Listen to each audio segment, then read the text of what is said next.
Oke, assalamualaikum warahmatullahi wabarakatuh, teman-teman sekalian, dimanapun kalian berada. Ya, siang hari ini kita ketemu waktu Amerika Serikat. Di samping saya ada Mas Farid.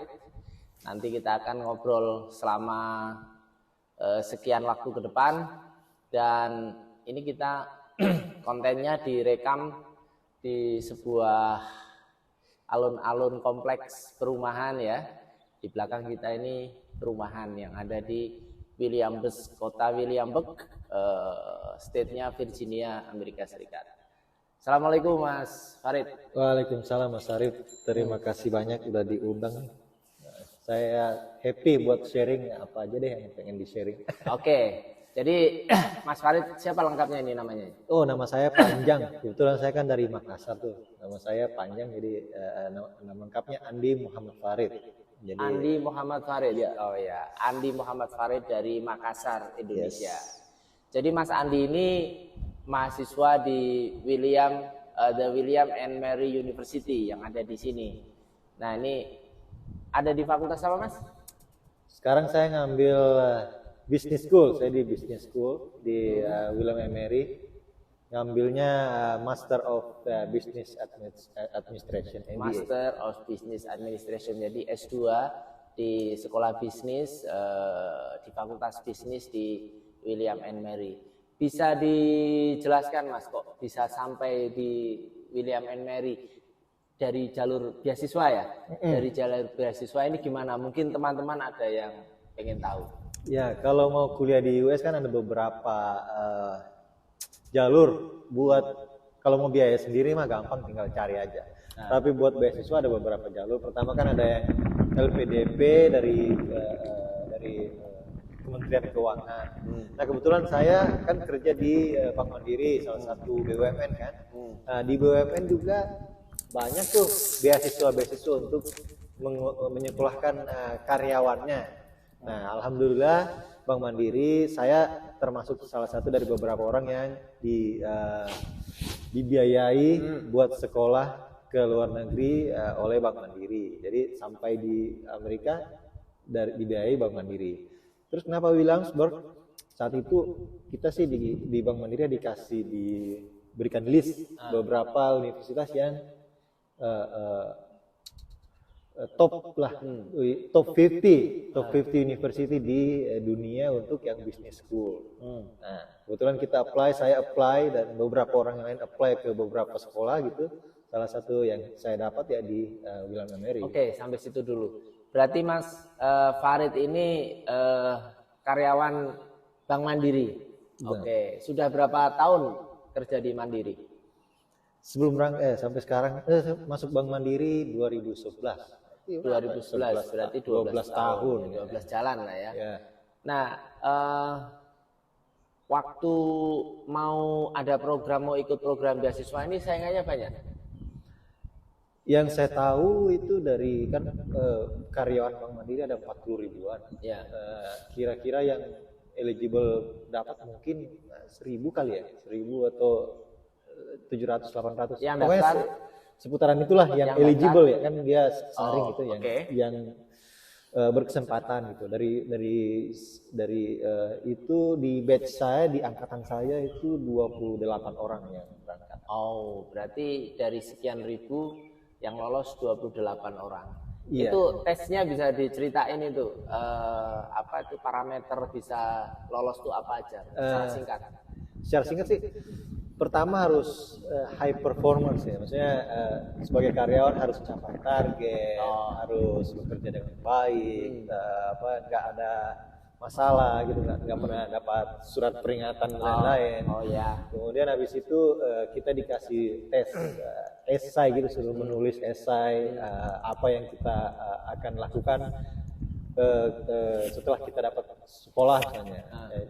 Kedepannya goalsnya seperti apa, mungkin ya yang kayak gitulah ya. Kemudian habis itu bahasa tentunya ya. Yes, habis itu nanti kita daftar sendiri ke sekolahnya. Nah, dari sekolahnya itu kan biasa mintanya TOEFL atau IELTS. Oh enggak, itu maksudnya diseleksi jadi 28 dulu, apa daftar ke sekolahnya dulu? Jadi diseleksi dari 1.000, dari semua karyawan, disortir jadi yang bisa dapat cuma 1.000. Dari 1.000 itu akan disaring lagi dengan esai, suruh kirim esai kan. Dari kirim esai itu saya nggak tahu sisa berapa, cuma yang lulus itu dikasih list top 50, terus suruh nyari sendiri, nanti keterima kampus, baru mengajukan ke kantor nih. Oh, saya keterima di Universitas A, B, C. Nah, nanti kantor akan sortir lagi, direktur yang akan menentukan kamu bisa berangkat, kamu nggak bisa berangkat. Oh ya, Mas Andi langsung daftar di William & Mary atau daftar di beberapa tempat lain juga? Saya daftar waktu itu daftar ke 6 atau 7 universitas. Oh, di Amerika semua? Ada yang di Europe juga. Oh, ada di Eropa juga.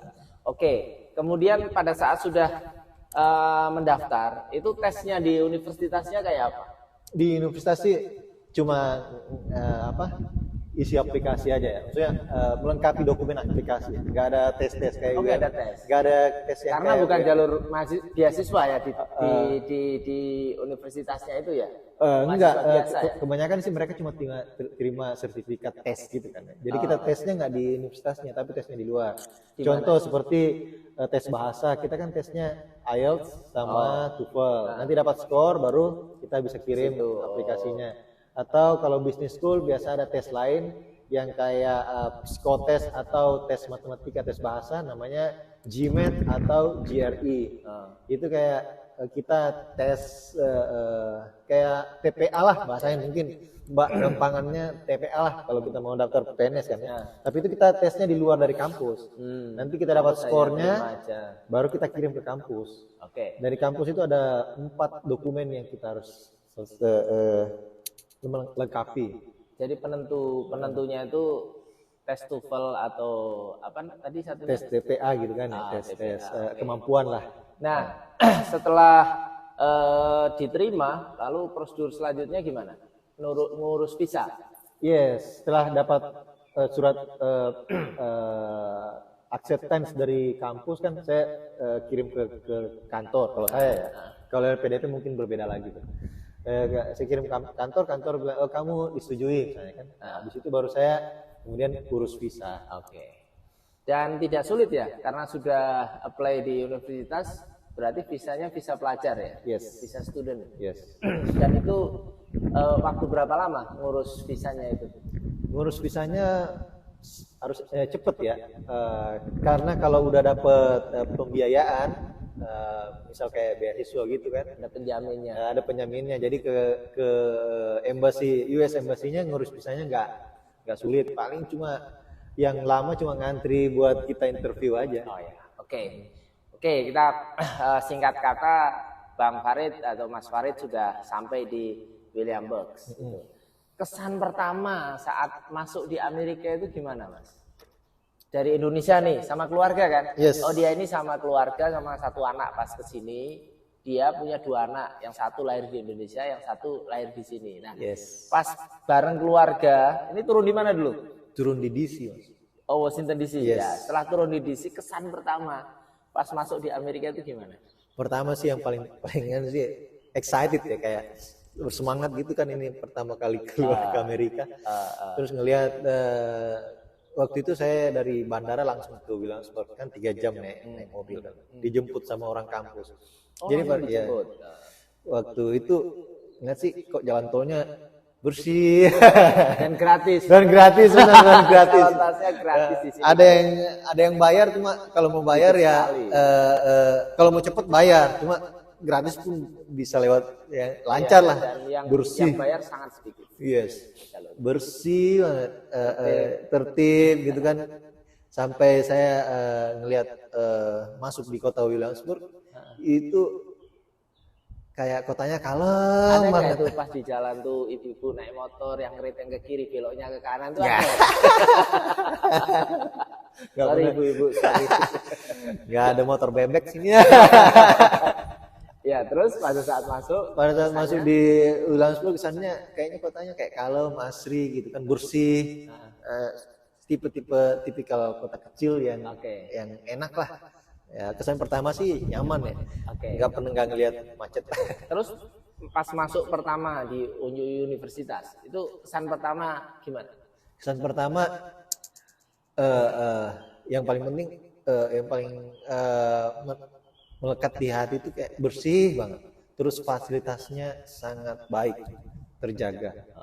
Ini contoh misalnya sofa nggak ada yang kotor, bersih semua.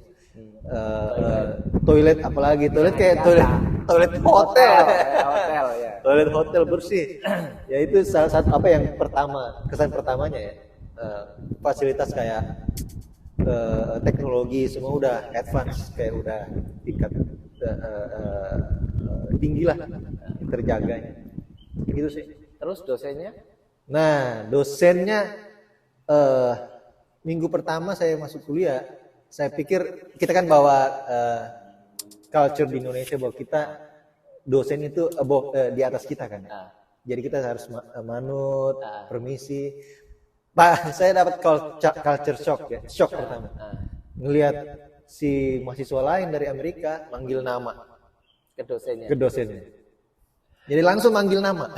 Misal namanya dosennya Robert ya, panggilannya Bob. Dia panggil hey Bob. Jadi aneh menurut kita kan.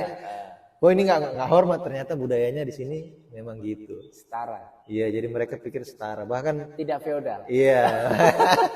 Bahkan minggu kemarin mas, kan minggu kemarin saya kuliah, tuh ada anak mahasiswa S1, dia naikin kakinya di atas meja, sementara profesor lagi belajar, lagi ngajar. Nggak apa-apa. Nggak apa-apa, Biasa aja. biasa aja.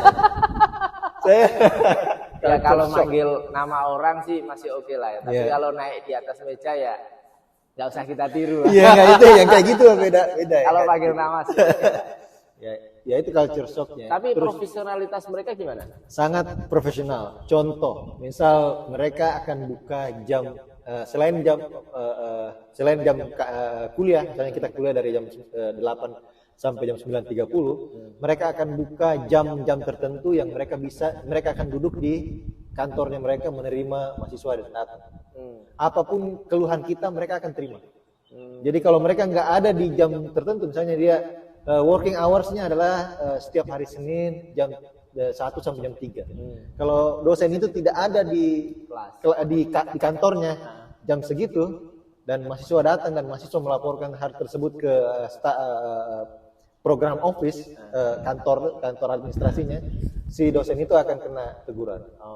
Jadi mereka sangat profesional. Apapun yang kita minta, apapun keluhan kita pasti misalnya kita nih ada mata pelajaran yang kita nggak tahu, nggak di kelas kita nggak paham lah ya, atau terlalu cepat, kita datang ke kantornya, nanyain, mereka akan jelaskan ulang. Jadi saya Kalau pikir dari sisi penguasaan materi, menurut saya mereka profesor sini itu sangat ceritanya dia nggak akan sampai di posisi itu kalau dia nggak berkualitas. Iya. berarti mereka sangat menguasai materi yang disampaikan ke para mahasiswanya ya. Yes. Jadi kalau kita tanya, kita datang bertanya, mereka pasti akan cari tahu gitu. Kemudian kalau ini dari sisi pergaulan dengan teman-teman satu kelas, ini kan tentu saja dari banyak negara kan, itu gimana itu? Saya pikir seru juga ya, karena dari kita di culture orang Amerika sama culture non Amerika kebanyakan beda ya. Jadi dengan bergaul saya pikir menurut saya sih, pengalaman saya enak lah, karena kita bisa tahu masing-masing culture berbeda. Contoh dari India, mereka akan punya komunitas tersendiri. Terus yang orang Amerika pun mereka akan punya komunitas sendiri yang culture-nya mereka culture tersendiri. Yang dari South America juga sama mas. Jadi menurut saya dengan banyaknya negara itu semakin ada berapa negara itu perwakilan di kelasmu itu? Kira-kira ada 12-13 negara. Dan mereka welcome untuk bergaul, apa membeda-bedakan, karena kan ada kesan di Amerika itu masih ada yang rasis, masih beda-bedakan kelas, ada yang kulit putih, kulit berwarna. Itu kamu rasakan nggak, Mas? So far sih enggak ya, karena kebetulan di kampus kan orangnya orang yang intelek lah bahasanya, jadi educated lah ya. Jadi mereka udah yang kayak gitu-gitu dan nggak ada lagi lah. Tapi mungkin kalau di luar saya nggak ngerti. Selama saya tinggal di sini 2 tahun di Williamsburg belum pernah ketemu yang ngerasain kasus kayak gitu. Tapi ada temen yang cerita yang tinggalnya di kota gede, mereka ketemu kayak gitu-gitu. Jadi teman-teman sekalian, The William and Mary University ini salah satu universitas elit di Amerika yang sangat tua ya, tahun 1500-an ya, kalau nggak salah ya.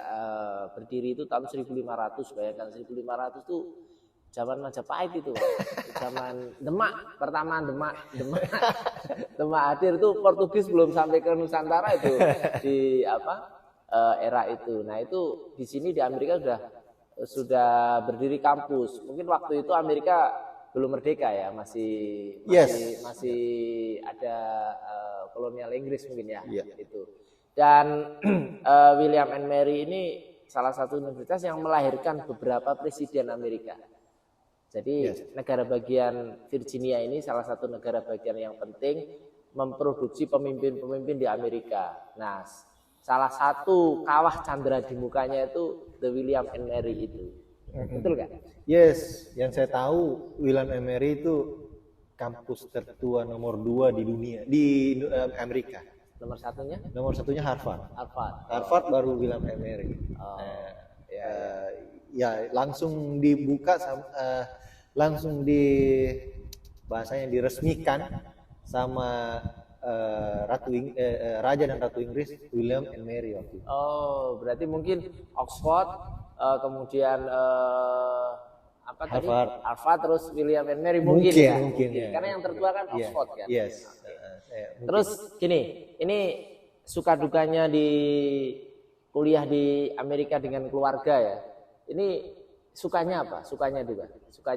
Sukanya sih seru ya, karena saya sama keluarga bisa menikmati Amerika. Kebetulan kan kuliahnya juga kan nggak banyak menyita waktu lah. Jadi saya menikmati banget lah hidup bersama keluarga misalnya. Apalagi di Williamsburg ini banyak tempat-tempat yang bisa kita kunjungi buat keluarga. Ini kan daerah wisata kan? Iya benar. Keluarga sukanya berkunjung kemana? Di sini kan ada Colonial Williamsburg gitu kan, tempat kayak ibu kota pertama di Amerika, ibu kota Amerika pertama lah. Nah, katanya jadi dia buat miniaturnya di Colonial Williamsburg.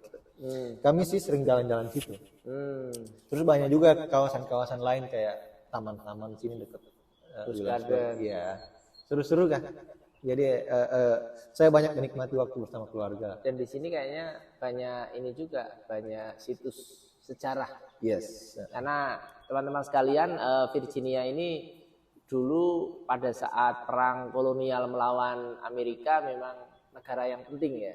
Negara penting, banyak pejuang di sini. Tapi pada saat perang sipil tahun 1850 sampai 1850 sampai 1860 di sini itu memihak negara selatan. Jadi pecah jadi 2, negara utara sama selatan. Ibu kotanya tuh di Virginia, di Richmond. Jadi Virginia tuh pemimpin pemberontak dulu.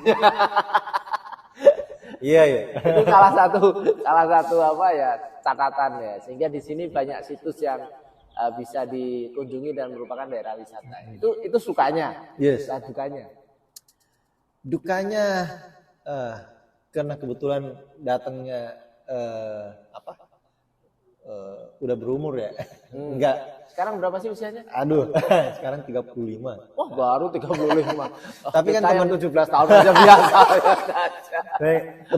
Teman-teman seangkatan kan rata-rata 24, 25, 26. Jadi mereka punya dunia sendiri. Jadi kadang untuk bergaul dengan ikut gaulnya mereka itu kita kayak karena saya punya berkeluarga, jadi saya harus agak sedikit tidak terlalu ikut sama mereka lah. Seperti itu. Jadi dukanya seperti itu ya. Sama mungkin kuliahnya juga kadang menyulitkan dalam hal kecepatan saya untuk mengikuti irama belajarnya orang sini. Jadi irama belajar orang sini itu sangat cepat ya. Ini rata-rata dilakukan orang Amerika tuh self run. Jadi sebelum kuliah mesti belajar dulu. Nah, itu yang saya ngejarnya sulit tuh. Awal-awal 6 bulan pertama saya ngejarnya sulit tuh. Saya harus extra effort lah untuk baca persiapan sebelum masuk kelas. Kan orang di sini, kalau di Indonesia kan kita datang duduk dengar kuliah, pulang kerja tugas. Ini beda, kita harus belajar dulu sebelum ke kampus, ke kelas. Masuk kelas harus partisipasi, pulang kelas harus partisipasi, maksudnya ikut dialog, ikut diskusi, mendiskusikan yang sudah kita baca. Jadi sebelum kita masuk kelas kita dikasih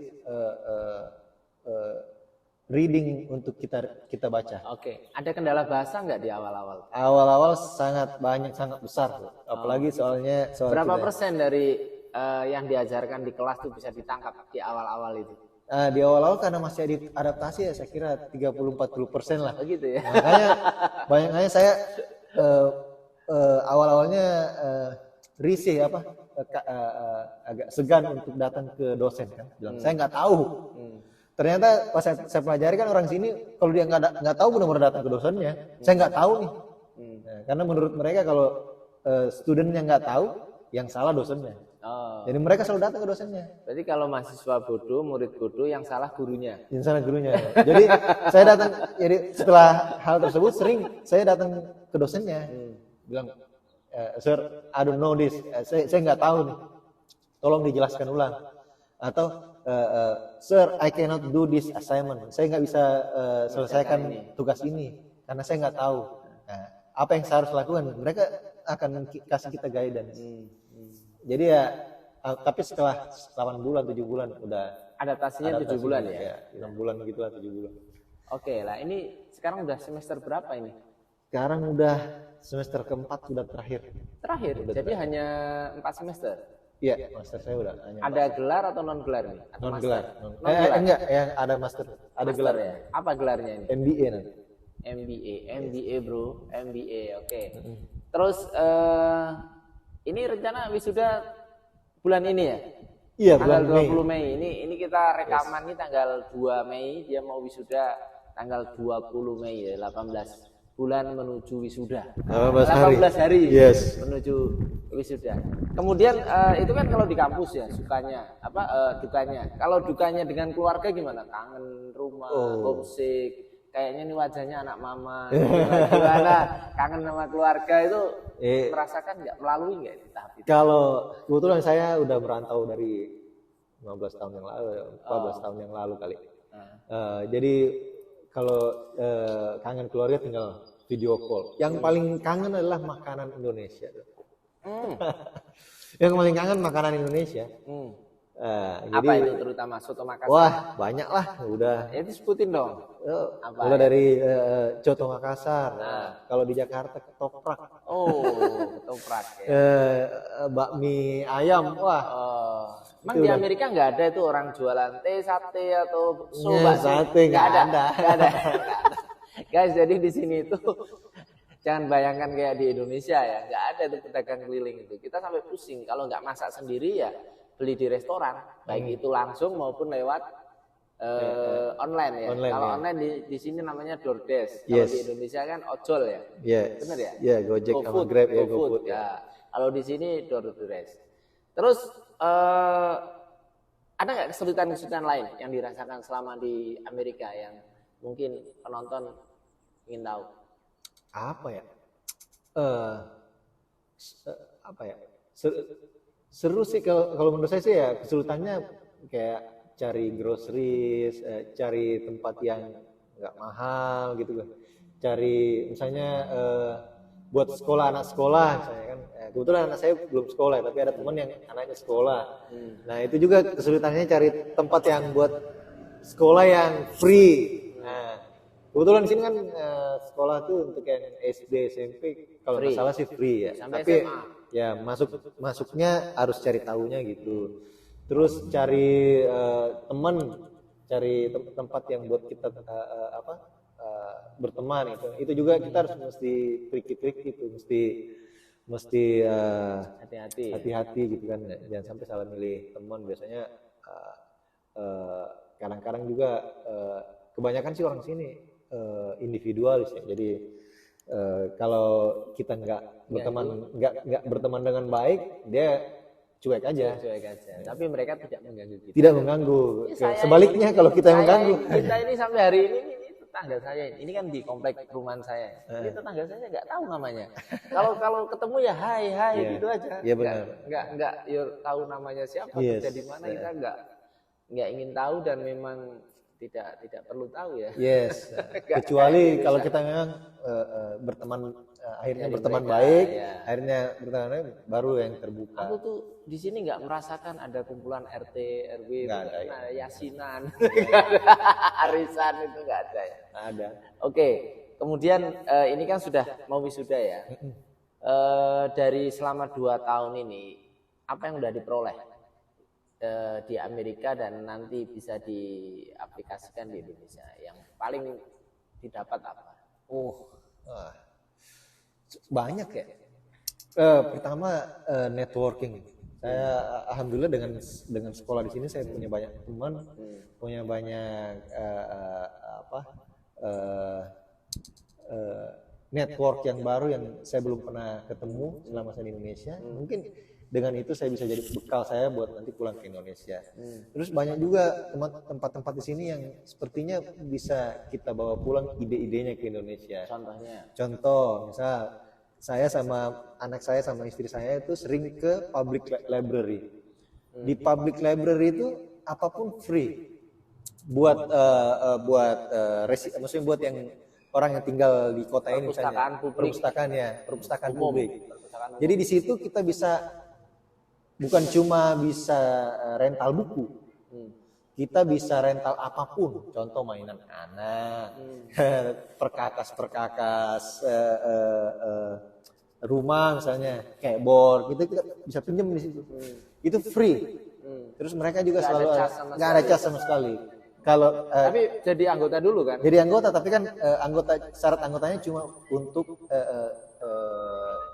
punya ID di sini aja. Oh gitu. Jadi salah satu kalau kita bisa bawa pulang ke Indonesia sangat baik. Gitu ya. Ini anak-anak Amerika lagi pulang sekolah. Jadi kalau mereka pulang itu diantar, berangkat dan pulang diantar sama bus. Jadi nggak ngerepoti orang tua, bayar untuk transportasi. Ya. Karena di Indonesia itu selain bayar sekolahnya yang mahal tuh transportasi hariannya tuh. Ya. Kalau dia nggak diantar, kalau di sini yang saya tahu ya, kalau dia nggak diantar sama orang tuanya, dia harus naik bus sekolah. Kalau dia nggak naik bus sekolah, dia harus dijemput orang tuanya. Jadi dia nggak bisa, anak itu nggak bisa keluar dari sekolah kalau bukan orang tuanya yang datang. Kalau bukan orang tuanya yang datang jemput, si sekolah akan telepon orang tuanya, yang ini siapa yang datang jemput. Nah, begitu tertibnya tuh di Amerika itu. Negara yang liberal dan kapitalis, tapi untuk pendidikan sangat diperhatikan, keselamatan dan kepastian peserta didik, anak didik itu sangat diperhatikan. Balik lagi ke tadi yang public library. Public library di sini itu bukan tempat buat orang, bukan cuma tempat buat orang untuk datang baca buku ya, tapi buat tempat seperti rekreasi. Jadi orang datang sih di public library ada playground buat anak-anak, ada tempat mainan buat anak-anak, ada terpisah sendiri yang quiet, yang tempat untuk duduk yang sepi ya, nggak boleh ada suara, tapi ada tempat yang koleksi bukunya sangat lengkap. Oh, besok aku diantar ya? Ya boleh. Jadi anggota ya. Aku di negara bagian sebelumnya udah jadi anggota. Di Louisiana aku anggota perpus, tapi di sini belum. Nanti dibantu ya. Yes. Di sini ada tiga library ya. Di Williamsburg, James City sama Yorktown. Wah keren. Jadi kita kalau kalau lagi summer, cuaca lagi bagus, bawa anak-anak ke playground. Jadi mereka tinggal main. Tapi kalau cuaca lagi buruk, bawa anak-anak ke public library. Playgroundnya di mana? Di sini ada namanya Kidsburg, ada Kiwanis, itu kayak playground lah. Saya juga harapkan di Indonesia ada kayak gitu. Aku yang sudah 6 bulan ada di sini belum tahu tempat-tempat itu karena Ya itu aku paling dari rumah ke restoran, ikut program di William Mary juga yang diberitahu dia ini namanya Literasi for Life. Di situ belajar bahasa, belajar sejarah. Bagus sekali itu aku bisa mencicipi. Yang paling penting it's free dan itu networking, bisa ketemu teman antar benua, antar bangsa, itu keren. Nanti satu saat tak ceritakan di video khusus soal bagaimana proses belajarku di sana. Oke, kemudian itu dari sisi networking ya. Kemudian dari sisi ide, dari sisi ini tujuan belajar Anda sendiri di sini, kuliah di bisnis, itu banyak hal yang bisa didapat untuk nanti diaplikasikan di Indonesia, khususnya di perusahaanmu di Bangka. Oh iya, banyak banget. Contohnya? Contohnya misalnya banyak praktisi sini yang belum bisa kita adaptasi di Indonesia. Contoh misalnya kayak teknologi. Ada beberapa teknologi yang memang dari sisi biaya memang agak lebih mahal ya. Tapi menurut saya sih bisa kita implementasikan di Indonesia. Tinggal kita mau atau enggak bayarnya, mau atau enggak investasi lebih besar untuk kebaikan ke depannya. Saya pikir contoh misalnya yang paling dari sisi kehidupan juga ya, kehidupan di Amerika yang paling sangat terasa perbedaannya itu kita punya ID. Nomor ID di sini itu bisa dipakai udah connect kemana aja. Kalau di Indonesia kan KTP sama NPWP aja belum connect. Jadi ya, itu agak sedikit perbedaan. Integrasi ya. Integrasinya. Ya. Seru juga sih. Nah, kemudian bicara tentang komunitas Indonesia yang ada di kota ini, apakah cukup banyak orang-orang Indonesia yang ada di sini, baik itu pekerja, pelajar atau pelancong, yang Mas Farid temui ada? Kalau di Williamsburg sendiri, kalau di William Mary kebetulan yang mahasiswa dari Indonesia sangat sedikit ya. Selama yang saya tahu cuma ada 4 orang. Terus kebetulan pas sampai sini saya ketemu beberapa keluarga yang tinggal dari Indonesia tapi udah jadi diaspora, udah jadi warga negara sinilah. Nah dari situ ternyata melebar lagi kan, nggak di Williamsburg tapi agak sedikit kota-kota seputaran Williamsburg ada banyak komunitasnya. Salah satu tempat yang kita bisa ketemu itu yang pertama salat Jumat. Saya ketemu Mas Arif pas salat Jumat. Iya bro. Terus gara-garanya apa itu?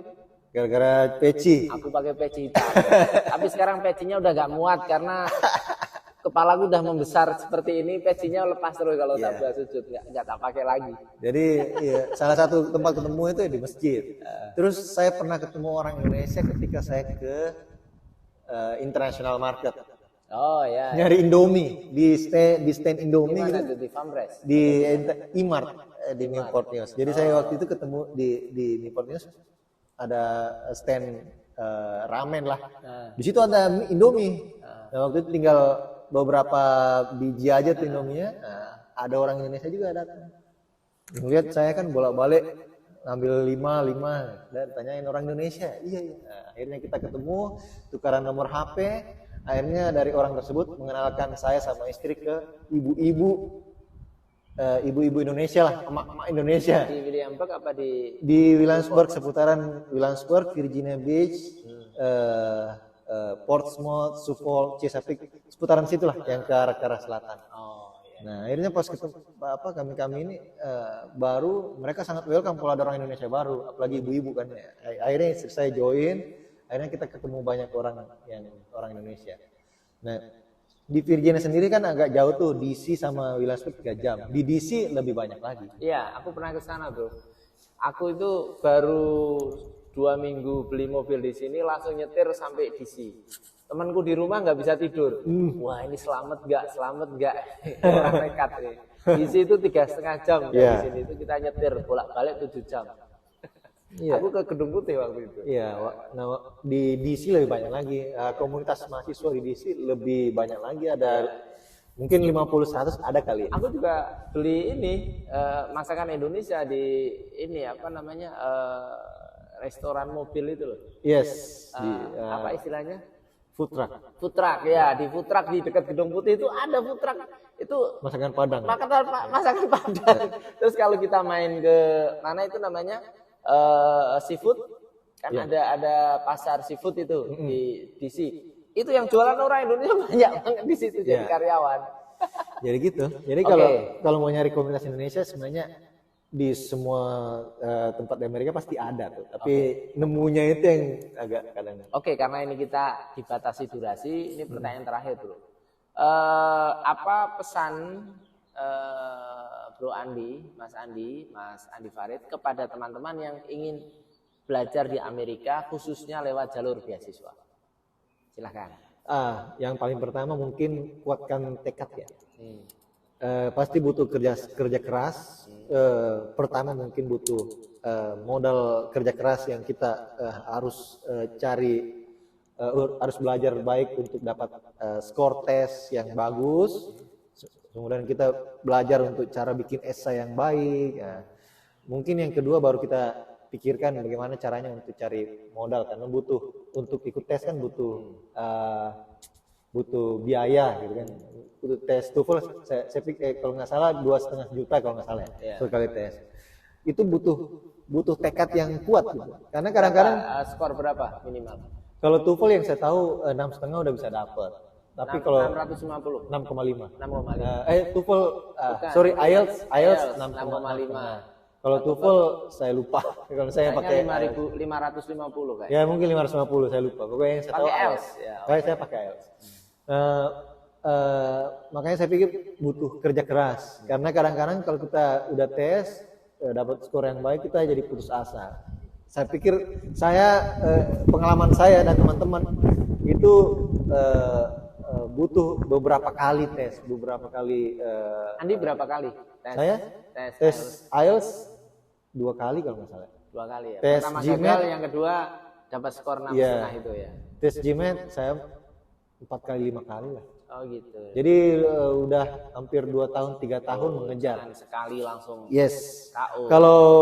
Kalau memang pinter kadang sekali oke, tapi kalau memang mau semua bisa. Jadi di sini saya ketemu beberapa teman yang ikut LPDP, mereka memang punya tekad yang kuat untuk kuliah di luar. Jadi mereka sampai 1-2 tahun fokuskan waktunya untuk ke situ. Jadi saya pikir modal yang pertama ya seperti itu. Bahasa. Yes. Tes bahasa, tes apapun, yang penting punya usaha kuat, saya yakin bisa. Selain itu, selain usaha yang gigih, niat yang kuat, lalu apa lagi? Doa. Berdoa. Ya, berdoa yang paling penting. Niat yang kuat, kemudian belajar IELTS atau TOEFL, kemudian ikut tes, sekali belum berhasil, 2 kali belum, 3 kali, 4 kali. Coba terus. Kalau yang mau harus kuat tekadnya. Atau mungkin konsultasi sama yang sudah pernah berhasil. Yes. Ya kan? Yes. Bagaimana jalurnya bisa berhasil? Tahapan-tahapan apa yang harus dilalui kan gitu. Nah, Mas Andi ini salah satu yang berhasil tapi beasiswa dari korporasi, dari kantor. Kalau mau kayak Andi ya kayak Mas Andi Farid ya jadi karyawan mandiri dulu ya.